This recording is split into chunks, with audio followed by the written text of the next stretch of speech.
Shalom, back again with another lesson. Before I begin this lesson, I'd like to begin by first giving all honor, glory, and praises unto Yahweh, Bahashem, Yahweh Shai, Bahashem, Recha Kodash. I want to give double honors to my elders and apostles and elder bishops of Great Millstone who rule well, where I've learned this truth from.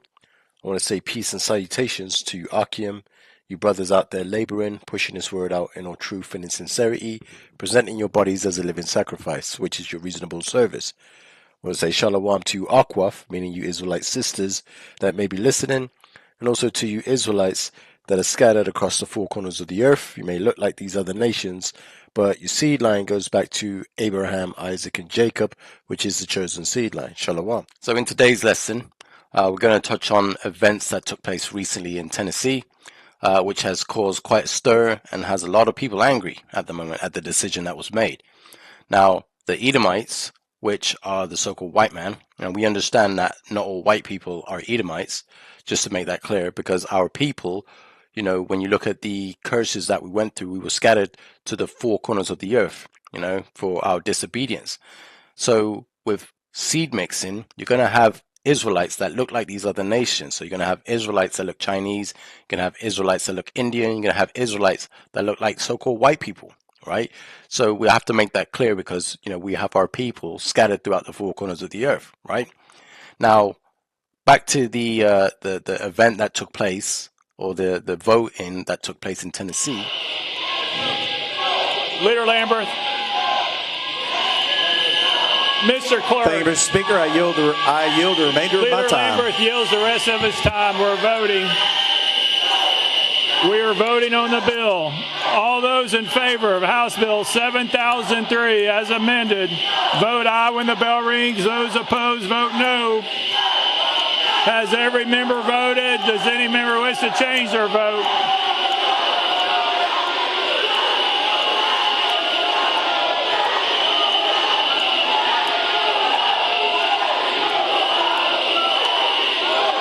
Mr. Clerk, please take the vote.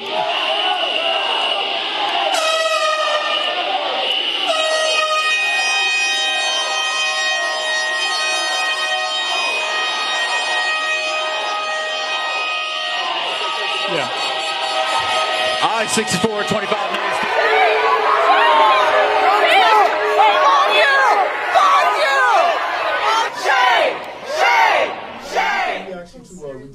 Activities in the country since This is Jim Crow 2.0. It's sick.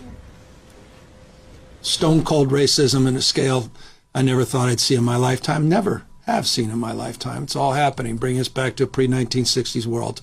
It's jaw-dropping what's happening. It was jaw-dropping what Governor Landry did. He suspended a primary election where tens of thousands of people had already voted. Why? To redistrict two districts to eliminate black representation.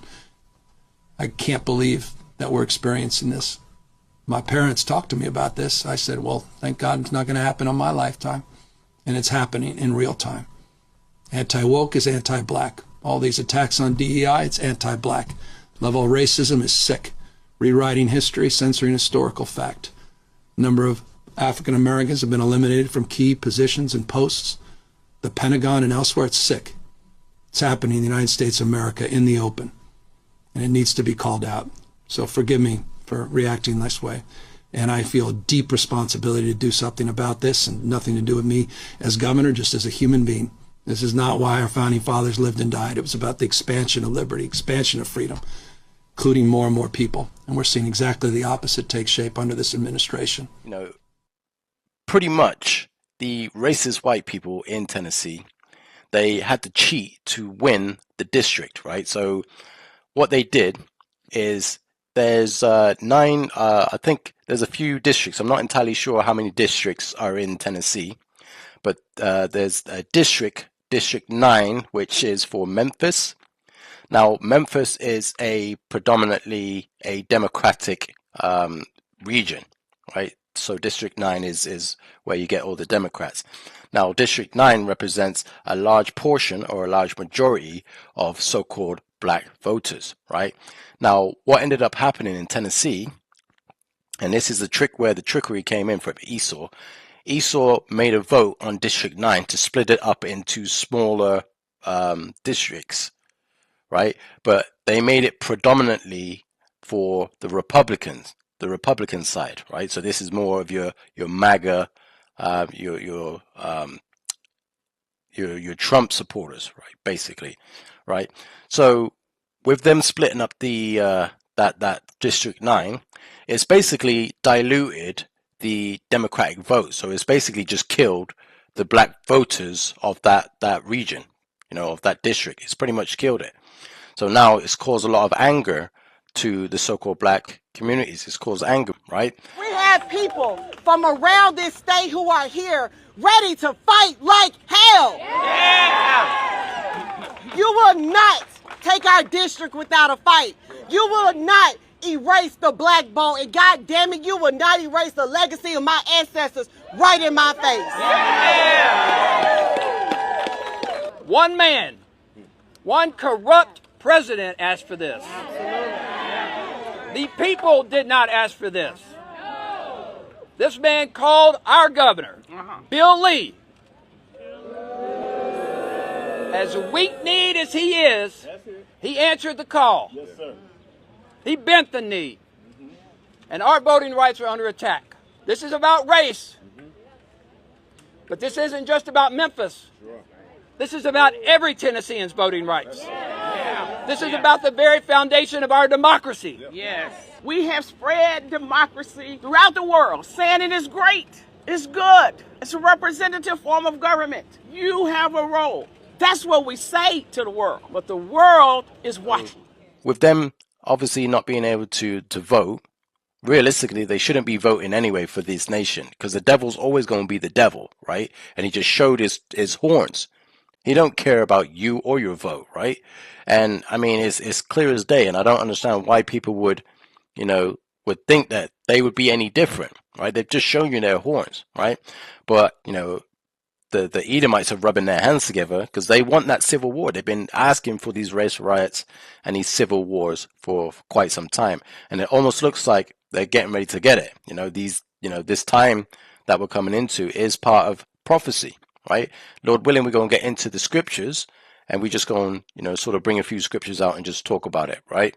These Edomites are clearly despised among the world. Not only the heathen, they're despised throughout the earth, and they've been saying a lot of times, when you listen to these Edomite talking points, they've been saying for a long time that they don't find it that anything's fair for them. You know what I mean? Like, oh, it's not fair that they get these benefits. They get the DEI hires and all this other stuff.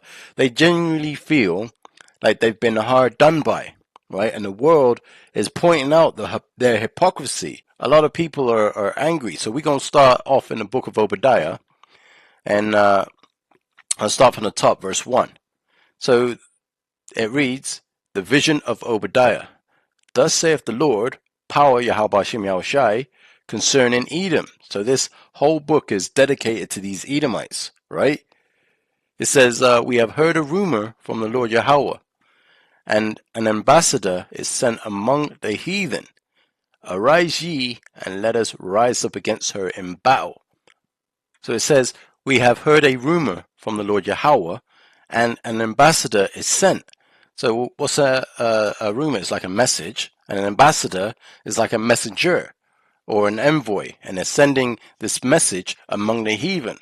So this is a message being sent out to the heathen, right? And that's everyone around the world. That's why whenever you see these other countries, you see these countries are all speaking out against America. Under Donald Trump, everybody's against Babylon. They're against America. They don't see America as somewhere you can trust, a country you can trust, right? Because they break, every promise and every treaty that they make, they break it, right? It says, an ambassador is sent among the heathen. Arise ye, and let us rise up against her in battle. Meaning, like, get ready to be prepared to go up against America. They just had that meeting in China, and China basically embarrassed America. America went to China to set up some kind of deal, and basically, got told by, President Xi Jinping that, oi, Taiwan is ours. And if you intervene, we're going to war with you, pretty much. He embarrassed America. We have some major news right now. Experts are calling the Trump-China summit a failure for the United States president, who has caved, seemingly to China, on Taiwan in a very key way, one that has alarmed folks in the region. Heading home from China today, Donald Trump said that he has not made a determination on a $14 billion arms package to Taiwan. Despite it being bipartisan, despite everyone having support for it, Trump now hasn't made a determination on it just days after meeting with Xi. He also confirmed that he spoke to the Chinese president about arms sales to China, which is contradictory to a long-standing 1982 agreement that the United States has. At the same time, Trump was not able to get any assurances from China on pressuring Iran. Trump's big top line from the summit was that because China has a ballroom, the United States should also have a ballroom. But many are now concerned that Taiwan could be essentially up for grabs after China spent 2 days in a way knifing Trump in person, and Trump spending 2 days just admiring Xi. Spread the word. Trump looking like a child that just got told off. You know what I mean? So these heathen, they don't like America. Nobody likes America, right? So as we continue reading in verse 2, it says, "Behold, I have made thee small among the heathen. Thou art greatly despised." Now these Edomites are greatly despised everywhere they go, especially these, people in Tennessee at the moment, being these so-called black people. They should have known not to trust the devil, but they're clearly angry at these Edomites, and they despise these Edomites currently. These Edomites are despised, right? When we read on verse 3, it says, "The pride of thine heart have deceived thee."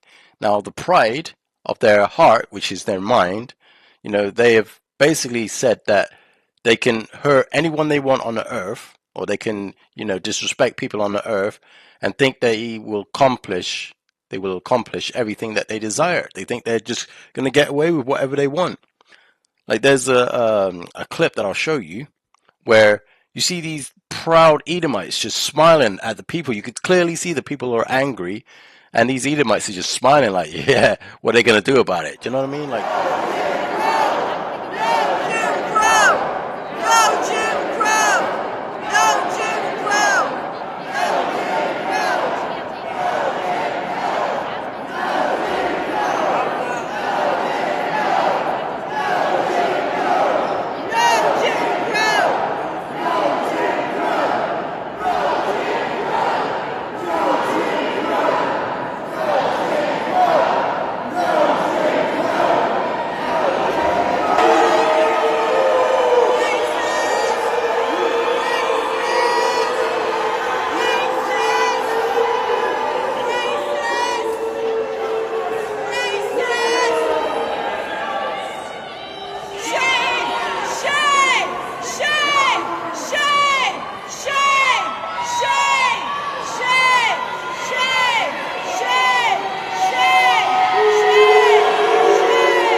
don't worry, the Lord's going to visit you and deal with that, right? It says, "The pride of thine heart hath deceived thee, thou that dwellest in the clefts of the rock, whose habitation is high, that saith in his heart, in his mind, who shall bring me down to the ground?" So this is their pride. This is that pride they love to spew and act like, they're just untouchable. They're the Lord's gift to planet Earth, but they're absolutely the cancer of the earth, right? Verse 4, it says, "Though thou exalt thyself as the eagle." An eagle is an apex predator that soars high and attacks from above. That's how he catches his prey, right? It says, "Though thou exalt thyself as the eagle, and though thou set thy nest among the stars, thence will I bring you down, saith the Lord Yahweh." So the Lord's going to take these people down, right? Obviously, there's a lot that has to happen before that takes place, but ultimately, these Edomites are going to get taken out of their rulership seat and brought to a very low estate. So as we continue, we understand that there's going to come a time where it all comes to a massive clash, and that clash will be the civil war and these race wars that are getting ready to pop off. Because Esau's been rubbing his hands together like Birdman to want to get this civil war kicking off. Because they think that it just needs that civil war, that race war needs to just happen. We're wanting to start a race war with a race that was bred for war. You understand that's what we're bred for, don't you? You have to understand some shit, okay? Majority of us, we are born into ammunition and firearms. We are born into more ammunition than the National fucking Guard. We are taught to hunt and survive off the land. We are taught that we don't need the government to give us shit. I have a feeling you're taught to be a victim and that the government owes you something. We're not the same. White people. How? As I smoke my peace pipe. White people were invaders. You took our land. Shut the fuck up. What? Shut up. You were actually conquered. It was conquered. Conquered. Not stolen. Conquered.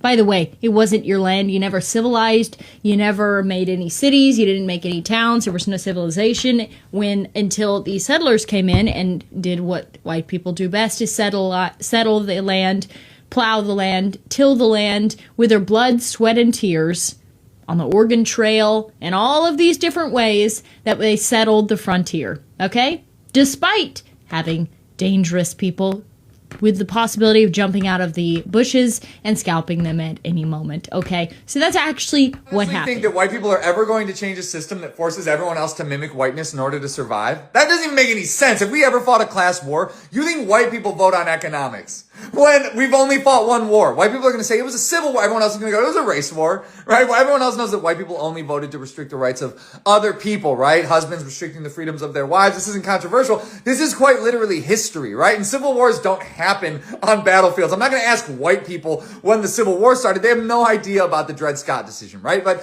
Civil War started in the Supreme Court. And this week, the Supreme Court took away all the voting rights of black people. So I know exactly. We're 4 years away from another civil war. For it, and they've been preparing for it, right? So as we continue, I'm going to read in the book of 2nd Esdras. Let me read this. Book of 2nd Esdras, chapter 15. And I'm going to read from verse 14, actually. Let me go up one verse, right? So it says here, this is 2nd Esdras, chapter 15, verse 14. It says, woe to the world and them that dwell therein. It says, for the sword and their destruction draweth nigh, meaning it's drawing closer. It says, and one people shall stand up and fight against another with swords in their hands. White nations! White nations! Now we start the deportation! Now we start the deportation! White nations! White nations! Closed borders! Closed borders! Now we start the deportation! Now we start the deportation! They're right, gentlemen. Austerity that they do fight for the life of our nation! Lord! For the liberty of our people! Liberty!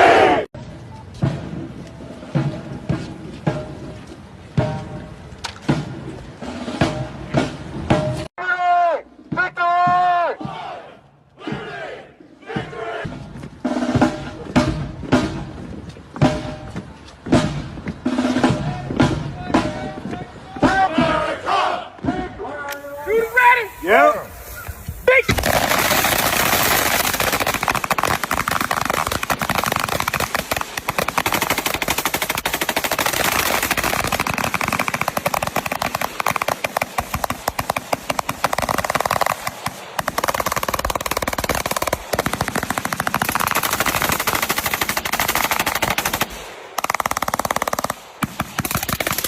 This is that civil war. This is where people will be fighting against people, right? You have your class war, your race war, your civil war, all them things that are prophesied to happen in these days. We're getting ready to see. This stuff is getting ready to come full scale, right? Because if it kicks off in let's say, for example, it kicks off in Tennessee, all these other southern countries are going to get involved because they're waiting for it, right? So as we continue in verse 16, it says, for there shall be sedition among men. And what's sedition? Right? So when we search up sedition, it says sedition, is the crime of creating a revolt or inciting rebellion against established civil or lawful authority, right? So that's what sedition is. So basically, it's an uprising of people, right? So rebellion. It says, for there shall be sedition among men and invading one another, meaning they're going to be stealing and spoiling your goods. They're going to be taking your stuff, killing you, you know? It says, they shall not regard their kings nor princes, and the course of their actions shall stand in their power. Because it's going to get ugly out here, right? It's going to get really bad, that they're probably going to have to enforce the martial law, right? So it says here in verse 17, it says, a man shall desire to go into a city and shall not be able. And why is that? Because let's say, for example, you know, this white supremacist militia has set up checkpoints here, so you can't cross this line. If you go over there, just consider yourself done for, right?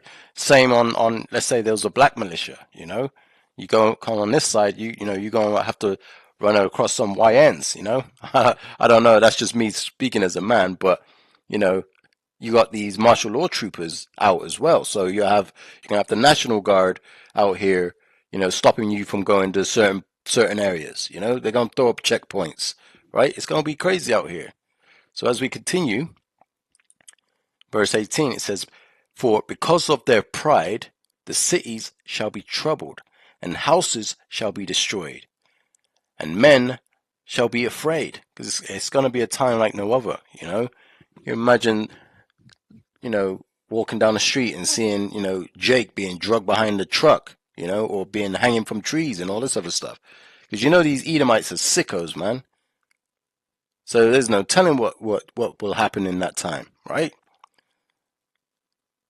So as we continue, verse 19, it says, a man shall have no pity upon his neighbor, and shall destroy their houses, but shall destroy their houses with the sword, and spoil their goods because of the lack of bread and for great tribulation. Meaning it's going to be, you know, hell on earth, right? I'll leave that there, right? But you can see how it speaks about, you know, civil war and men fighting up against men, you know, and there's other scriptures that I can look into and bring out just to show you, right? So I'm going to read another scripture. This is in the book of Isaiah chapter 13.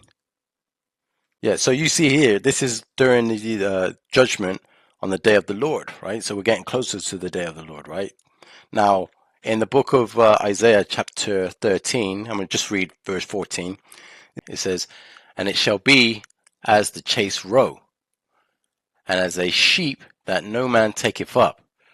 They shall every man turn to his own people, and flee every one to his own land, right? So you're going to have, you know, these people all coming together, and they're going to be banding together, right? So you're going to have the so-called blacks with the blacks. You're going to have the so-called East Indian with the so-called East Indian. You're going to have the Chinese with the Chinese, you know, and that's going to cause a lot of friction, right? So this is during the time when the Lord's getting ready to judge this place, like the day of the Lord, right? So you're going to see these race riots escalating even further. So you can see here in the scriptures that these race riots will be popping off, you know. This is prophecy that this is going to happen, right? So I'm going to get one last scripture and I'm going to close up the lesson. So this is the book of Matthew. We're going to read chapter 24. And I'm going to read in verse 14, right? Straight to the point, right? And it says, this is Matthew chapter 24, verse 14. It says, and this gospel of the kingdom shall be preached in all the world for a witness unto all nations. That's talking about the Israelites in all nations. It says, and then shall the end come. So all this stuff that you're seeing with, you know, all these events, these prophetic events that are taking place in the earth, like all this is because the Israelites have woken up to who they are, and they've gone out to the four corners of the earth, and they're preaching this word through the use of the internet, YouTube, but they're also out on the highways and hedges in all these nations preaching the word, and it's waking the Israelites up. And it says here, and this gospel of the kingdom shall be preached in all the world, which is happening, for a witness unto all nations, all Israelites in the nations, and then shall the end come. That's why you're seeing all these events that are taking place in the world, all these prophetic events, the prophecies are jumping off the pages, and it's getting more intense. You know, this is why we're seeing that. So I pray that this lesson has been edifying through the spirit and power of Yahweh B'Hashem Yahweh Shai. I want to say, Kol Halo Yahweh B'Hashem Yahweh Shai B'Hashem Rechak Kodash. Double honors to my elders and apostles and elder bishops of Great Millstone who rule well, who have learned this truth. I want to say peace and salutations to you hopeful elect. And it's on to the next one, Lord willing. Shalom.